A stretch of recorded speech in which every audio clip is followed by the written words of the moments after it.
Hi viewers, in this video I will show you how to switch back to personal account on Instagram. So let's get started.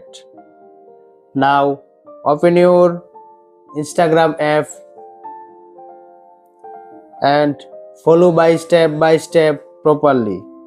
Now click on profile option and now click on three line option. Now click here and now scroll down.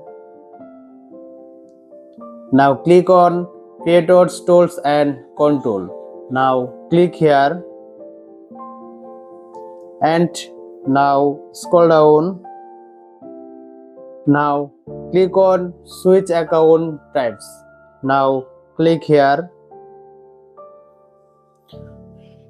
See two options, switch to business account and switch to personal account.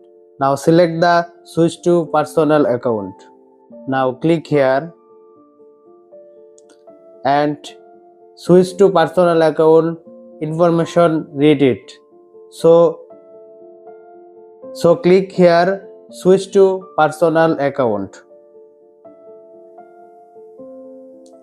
Now loading. Switch to personal account. By doing this process, you can easily switch back to personal account on Instagram.